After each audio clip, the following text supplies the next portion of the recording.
Hello and welcome to Phoenix Educare.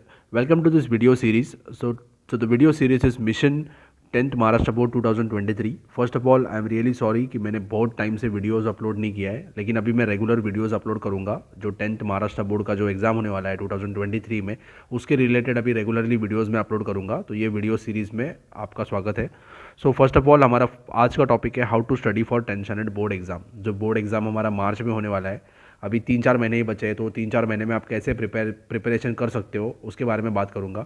देखो, ये realistic video है। ऐसे में वीडियो बना सकता था कि how to secure 90%, how to get 90%, 95%। So ऐसा फेक वीडियोस मुझे नहीं बनाना है। जो रियल लाइफ में आप अप्लाई कर सकते हो वो टॉपिक में मैं डिस्कस करूँगा। Okay, so first of all how to study for 10th standard exam.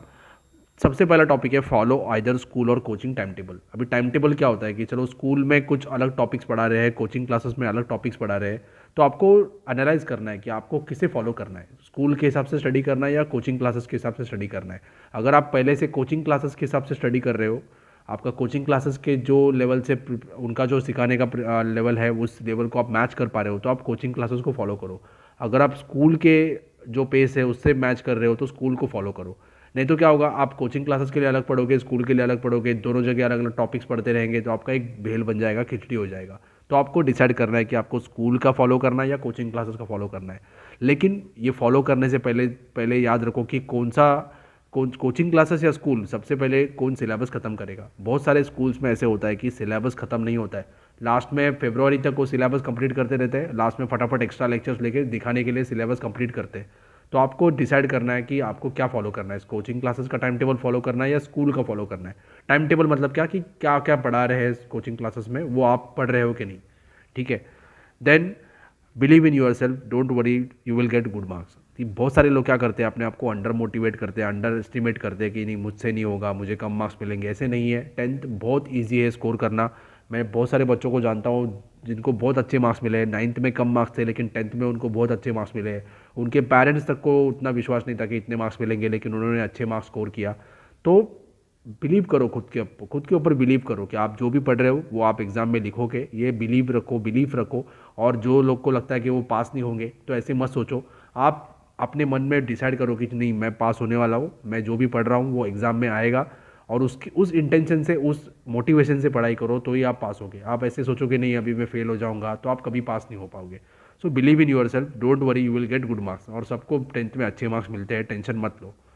That don't compare yourself with others, कि आपके फ्रेंड्स से कंपैरिजन मत करो कि उसका 5 चैप्टर हो गया, मेरा तो 4 हो गया, या फिर उसके 5 हो गए, मेरे 10 हो गए, तो मैं उसके आगे हूँ। ऐसे नहीं करना है। आप कंपैरिजन खुद से करो। खुद कल आपने जो भी पढ़ा था उससे आप आगे बढ़ रहे हो कि नहीं वो देखो। दूसरे से कंपेयर मत करो, कि कंपैरिजन से कुछ नहीं होने वाला है। लास्ट में क्या होगा, आप सोच रहे हो कि चलो मुझे बहुत ज़्यादा मार्क्स मिल रहे हैं, मैं स्कूल में टॉप करूँगा, मुझे ज़्यादा मार्क्स मिलेंगे, लेकिन कोई और होगा जो बहुत मेहनत करके आपसे आगे निकल जाएगा। तो कंपेयर मत करो, अपने आप से कंपटीशन रखो, दूसरे से मत रखो। Then analyse what you have studied till now. अभी से क्या करना है, देखो अभी 3 महीने बचे, 3-4 महीने बचे, तो क्या करना है, आपका जो भी स्टडीज़ हुआ है अब तक उसे एनालाइज करो। कितना भी हुआ है, 5% हुआ है, 90% हुआ है, 100% आया, जो भी हुआ है उसे एनालाइज करो कि जो भी आपने पढ़ा है वो आप याद रख पाओगे, अभी आपको आता है, ये देखो। उसके बाद आप प्लान कर सकते हो कि आगे आपको क्या करना है, या 3 महीने में, 4 महीने में कितना प्रिपेयर करना है। या आप पहले एनालाइज करो कि आपने क्या क्या पढ़ा है, क्या क्या किया है अब तक।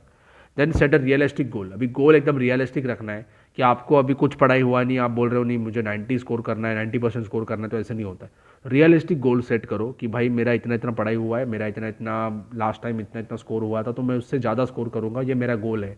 तो गोल सेट करो कि आपको कितना परसेंटेज चाहिए, कितना परसेंटेज में आपको कौन से कॉलेज में एडमिशन लेना है, ये आपसे डिसाइड करो और एक गोल सेट करो। रियलिस्टिक गोल होना चाहिए, कुछ भी फेक ऐसा गोल नहीं होना चाहिए, रियलिस्टिक होना चाहिए। Prepare a time table. अब टाइम टेबल क्या होता है कि क्यों इंपॉर्टेंट होता है टाइम टेबल प्रिपेयर करना। अगर आप 100% टाइम टेबल फॉलो भी नहीं करते हो तो भी टाइम टेबल बनाओ। आपके पास एक रोड मैप होता है कि मुझे इतना इतना सब्जेक्ट्स इतने इतने दिन में कवर करना है। अगर 90% भी आपने अचीव कर लिया तो बहुत बड़ी बात हो जाती है, लेकिन आपने कोई टाइम टेबल बनाया नहीं, कुछ नहीं, ऐसे ही पढ़ रहे हो, तो आपके पास कोई रोड मैप ही नहीं है कि आपको कैसे प्रिपेयर करना है, कितने टाइम में प्रिपेयर करना है, या आपको कुछ पता नहीं है। तो टाइम टेबल प्रिपेयर करो कि मुझे इतने दिन में इतना चैप्टर्स पढ़ना है, मुझे ये करना है, या आपके पास एक लिखा हुआ होना चाहिए ताकि आप उसे फॉलो कर सको। ठीक है, प्लान करो। और टाइम टेबल एकदम एकदम स्ट्रिक्ट नहीं बनाना है, थोड़ा फ्लेक्सिबल बनाओगे। चलो 4 दिन में पढ़ना है तो 5 दिन रखो उसके लिए, ताकि आप एक दिन में कंपेंसेट कर सको। Next is study multiple subject simultaneously, कि बहुत सारे तो मैंने टीचर्स को भी देखा है या बहुत सारे वीडियोस भी देखा है, वो क्या बोलते हैं, चलो 3 दिन साइंस करो, उसके बाद 3 दिन मैथ्स करो, उसके बाद 3 दिन हिस्ट्री करो, उसके बाद 3 दिन ज्योग्राफी करो। ऐसे नहीं करना है, सभी सब्जेक्ट्स को इंपॉर्टेंस देना है। नहीं तो एक एग्जाम्पल क्या होगा कि आपने 3 दिन साइंस रखा, आपका साइंस कंप्लीट ही नहीं हुआ, आपने उसको 4 दिन 5 दिन एक्सटेंड किया, बाद में आप जाके मैथ्स कर रहे हो, उसको भी आपने ऐसे ही किया, 7-8 दिन उसको खींचा, 3 दिन से 7-8 दिन पे खींचा, तो क्या होगा, बाकी सब्जेक्ट्स आपके कवर नहीं होंगे। उससे अच्छा क्या करो, 2 सब्जेक्ट्स एक दिन में पढ़ो, 3 सब्जेक्ट एक दिन में पढ़ो। अगर आप 2 बार पढ़ते हो, 2 बार मतलब 2 स्लॉट्स में पढ़ते हो दिन में, तो एक स्लॉट में आप मैथ्स पढ़ो, एक स्लॉट में आप मराठी पढ़ो, एक स्लॉट में आप हिस्ट्री पढ़ो, एक स्लॉट में आप अलजेब्रा करो या फिर ज्योमेट्री करो। जैसे भी आपके पास पॉसिबल है वैसे आप मल्टीपल सब्जेक्ट्स पढ़ो, ताकि क्या होगा, बोर भी नहीं होगे आप और आपके मल्टीपल सब्जेक्ट्स भी कवर होंगे। अगर सोचो आप 4-5 दिन से साइंस ही पढ़ रहे हो तो एक बोर हो जाओगे आप। उससे अच्छा आपने कुछ ऐड कर दिया बीच में, चलो मराठी भी पढ़ रहे हो, हिस्ट्री भी पढ़ रहे हो, ज्योग्राफी भी पढ़ रहे हो, तो उसमें क्या होगा, फायदा होगा। तो study multiple subject simultaneously.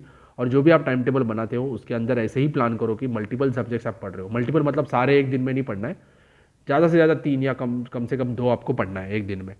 Take help of your friends, friends का हेल्प लेना भी बहुत अच्छा बात होता है कि फ्रेंड्स, अगर आपके कोई अच्छे पढ़ने वाले फ्रेंड्स हैं उनसे पूछो जाके, हेजिटेट मत करो कि ये मुझे बताएगा कि नहीं। कोई कोई नहीं बताते, लेकिन बहुत सारे लोग बताते हैं, उनको अच्छा लगता है हेल्प करना, उनका भी उसमें रिवीजन होता है। अगर आप किसी के फ्रेंड हो, आपको अगर अच्छे से आता है तो आप दूसरे को भी बताओ, अगर आपके पास टाइम है तो, ठीक है। और देखो कि वो बच्चा है वो सीरियसली पढ़ना चाहता है कि नहीं। देखो टाइम पास करने वाला कोई है तो उसको इंटरटेन मत करो। Take help of your friends. Group studies अगर आप करना चाहते हो तो भी करो, लेकिन इसमें स्टडीज़ ही होना चाहिए, टाइम पास नहीं होना चाहिए। तो फ्रेंड्स का हेल्प लोगे तो क्या होगा, फ़ायदा होगा आपको, फ्रेंड्स अच्छे से सिखा पाएंगे आपको और आप जल्दी से पिक कर लोगे। और जो भी इंपॉर्टेंट क्वेश्चन है, सब कुछ है, आप डिस्कस करके अच्छे से पढ़ लोगे। तो जो भी आपका डिफिकल्ट सब्जेक्ट्स है उसमें फ्रेंड्स का हेल्प लो, लेकिन इसमें टाइम पास नहीं करना है, स्टडीज़ ही करना है। या आप ग्रुप स्टडी करने जा रहे हो घर से बोल के, लेकिन वहाँ टाइम पास कर रहे हो, ऐसे नहीं करना है। ये यूटिलाइज करना है टाइम आपकी स्टडीज़ के लिए। And give more importance to self study, don't waste your time in completing books. इसके ऊपर मैं एक अलग टॉपिक, ये टॉपिक पे अलग एक वीडियो भी बनाऊंगा कि ज़्यादा से ज़्यादा टाइम आपको सेल्फ स्टडी के ऊपर देना है, खुद प्रिपरेशन के ऊपर देना है। ये बुक कंप्लीशन, जर्नल कंप्लीशन, ये सब काम आपको स्कूल में जब भी फ्री पीरियड होता है या फिर आपके पास कोई बोर, आप जब भी बोर होते हो, आपको पढ़ाई करने का इच्छा नहीं होता, तो ऐसे टाइम, फालतू टाइम में ये सब चीज़ें करो। ज़्यादा से ज़्यादा आपका फोकस सेल्फ स्टडी के ऊपर होना चाहिए। जो भी आपके जो नए नए क्वेश्चन है, नए जो सम्स है, ये सॉल्व करने के लिए होना चाहिए। Then don't ignore language subjects, ये बहुत इंपॉर्टेंट है महाराष्ट्र बोर्ड के लिए। महाराष्ट्र बोर्ड में आपको पता है 600 मार्क्स होते हैं, उसमें 300 मार्क्स ये 3 सब्जेक्ट्स में होते हैं, या जो भी आपके लैंग्वेज सब्जेक्ट्स है, तो लैंग्वेज सब्जेक्ट्स के ऊपर ज़्यादा फोकस करो, क्योंकि सबसे कम मार्क्स बच्चों को लैंग्वेज सब्जेक्ट्स में ही मिलते हैं। तो लास्ट ईयर के जो भी क्वेश्चन पेपर्स है वो देखो, आपको पता चलेगा कि कैसे टाइप के क्वेश्चंस आते हैं। जो क्वेश्चन बैंक बोर्ड ने रिलीज़ किया था लास्ट ईयर, वो देखो, उसमें आपको समझ में आएगा कि क्वेश्चंस कैसे आते हैं और उस हिसाब से प्रिपरेशन करो। लैंग्वेज सब्जेक्ट्स में ज़्यादा से ज़्यादा मार्क्स स्कोर करने का कोशिश करो, ठीक है। इग्नोर नहीं करना है लैंग्वेज सब्जेक्ट्स को। बहुत सारे बच्चों को मैंने देखा है कि लैंग्वेज सब्जेक्ट्स वो पढ़ते ही नहीं है और लास्ट में क्या होता है, उनको उसमें ही कम मार्क्स आते हैं और अल्टीमेटली उनका परसेंटेज गिर जाता है। Study text book exercise question properly, कि महाराष्ट्र बोर्ड पे अगर आपको लगता है कि चलो मुझे ज्योग्राफी बहुत डिफिकल्ट जाता है, हिस्ट्री बहुत डिफिकल्ट जाता है, मेरी इच्छा नहीं है पढ़ने की, मुझे पसंद नहीं है, तो आप क्या करो, सिर्फ टेक्स्ट बुक एक्सरसाइज के क्वेश्चन के ऊपर ही फोकस करो। आपका मेन देखो 10th में मार्क्स मार्क्स स्कोर करना आपका मेन गोल होना चाहिए कि भाई मुझे इतना इतना मार्क्स स्कोर करना है। अगर आपको आगे जाके हिस्ट्री नहीं पढ़ना है, ज्योग्राफी नहीं पढ़ना है, तो आपका अभी क्या गोल होना चाहिए कि मुझे हिस्ट्री ज्योग्राफी में ज़्यादा से ज़्यादा मार्क्स स्कोर करना है, 10th में परसेंटेज इंप्रूव करना है। उसके बाद मुझे पढ़ना है या हिस्ट्री नहीं पढ़ना है वो मैं डिसाइड कर लूँगा, लेकिन आपको अभी मेन मोटो है परसेंटेज स्कोर करना ज़्यादा से ज़्यादा। तो हिस्ट्री ज्योग्राफी जो भी क्वेश्चन है, टेक्स्ट बुक एक्सरसाइज के क्वेश्चन है, उसको थरोली करो। जितने भी एमसीक्यूज है, जितने भी कंसेप्ट मैप है, जो भी है मैप्स है, जो भी है ज्योग्राफी हिस्ट्री में, सब ठीक से कर लो। उसमें से ही बोर्ड में आता है एक ना एक, तो अगर 3 कंसेप्ट मैप आते हैं तो उसमें से एक ना एक तो बोर्ड के एग्जाम में टेक्स्ट बुक एक्सरसाइज में ही से ही आता है। तो आप अच्छे से 4 मार्क्स या 2 मार्क्स जो भी है वो स्कोर कर लोगे। फिल इन द ब्लैंक्स या एमसीक्यू में भी टेक्स्ट बुक एक्सरसाइज वाले ही क्वेश्चन आते हैं, तो टेक्स्ट बुक एक्सरसाइज के क्वेश्चन को अच्छे से करो, जितना हो सके उतना अच्छे से करो, ठीक है। Then study questions given in the question bank. एक क्वेश्चन बैंक महाराष्ट्र बोर्ड ने रिलीज़ किया था लास्ट ईयर। क्वेश्चन बैंक मैंने लास्ट ईयर के बच्चों को भी बोला था, बहुत पहले वीडियो अपलोड कर लिया था कि क्वेश्चन बैंक के ऊपर फोकस करो। बहुत सारे बच्चों ने इग्नोर किया, पढ़ा नहीं। लास्ट में बोर्ड ने क्या किया, वही क्वेश्चन बैंक उनको बताया पढ़ने के लिए। जो लोगों ने अच्छे से पढ़ाई किया होता पहले से, उनको बहुत ईजी चले जाता और क्वेश्चन पेपर भी बहुत सारे क्वेश्चन बैंक में से ही आए थे। तो क्वेश्चन बैंक ठीक से करो, जिसमें बहुत सारे क्वेश्चंस दिया है, प्रैक्टिस क्वेश्चंस के तौर पे आप उसे यूज़ कर सकते हो। क्वेश्चन बैंक के क्वेश्चंस एकदम अच्छे से करो। मैथमेटिक्स के 2 भी सम्स है वो अच्छे से सॉल्व करो क्वेश्चन बैंक में से। देन कीप रिवाइजिंग, रिवीजन करना बहुत इंपॉर्टेंट है। जो भी आप टाइम टेबल बनाओगे, जो भी कुछ करोगे, उसमें रिवीजन करते रहो। अलग अलग टेक्निक्स है रिवीजन के, उसके ऊपर भी मैंने बहुत पहले वीडियो बनाया था, उसका लिंक मैं डिस्क्रिप्शन में दे दूंगा। आप जाके देखो कि आपको रिवीजन करने के लिए कैसे कौन कौन से तरीके आप यूज़ कर सकते हो और इफेक्टिव रिवीजन कैसे कर सकते हो।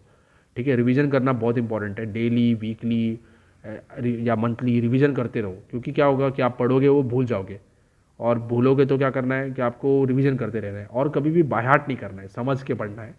ठीक है, बाय हार्ट करोगे तो पक्का भूलोगे एग्जाम के दिन, समझ के पढ़ोगे तो कभी नहीं भूलोगे। तो रिवीजन करते रहो। I hope this video will be helpful to you. और next point we will be discussing is sample papers, कि ये जो भी मैंने अभी तक बताया वो क्या होगा, स्टडी हो गया आपका। उसके बाद आपको क्या करना है, सैम्पल पेपर्स देना है। आपका पढ़ के होने के बाद आपको क्या करना है, सैम्पल पेपर्स देना है, कि जो भी सैम्पल पेपर्स है आपके, जो भी क्वेश्चन पेपर्स है, जब भी एग्जाम बहुत नज़दीक आता है या प्रीलिम पेपर होता है आपका, उससे एकदम अच्छे से दो। ये क्या होगा, आपका एक प्रैक्टिस होगा कि आपने कितना प्रिपरेशन किया था और आप उतने टाइम में पेपर अटेम्प्ट कर पाते हो कि नहीं। तो ये सैम्पल पेपर्स बहुत इंपॉर्टेंट है देना, जितना हो सके उतना दो, लेकिन कभी देना है जब भी आपका पूरा स्टडी हो जाएगा तभी। ठीक है, या फिर आपका कुछ पोर्शन बच जाता है स्टडी करने का, फिर भी लास्ट मोमेंट में सैम्पल पेपर्स दो। प्रीलिम का जो पेपर है, आपके बोर्ड का एग्जाम का प्रीलिम पेपर होगा, उसे भी अच्छे से दो। कोचिंग क्लासेस में अगर आपके टेस्ट लेते हैं, उसे भी अच्छे से दो। टाइम टेबल लगा के, टाइम लगा के एकदम अच्छे से दो, ताकि आपको समझ में आएगा कि आप उस स्पीड में पेपर लिख पाते हो कि नहीं तो क्या होगा, बोर्ड एग्जाम में आपके पेपर छूट जाएंगे। All the best for your studies. I hope this video will be helpful to you. If you have understood and if you have liked this video, please share this video with your friends, and please comment if you are having any doubts. Thank you for watching.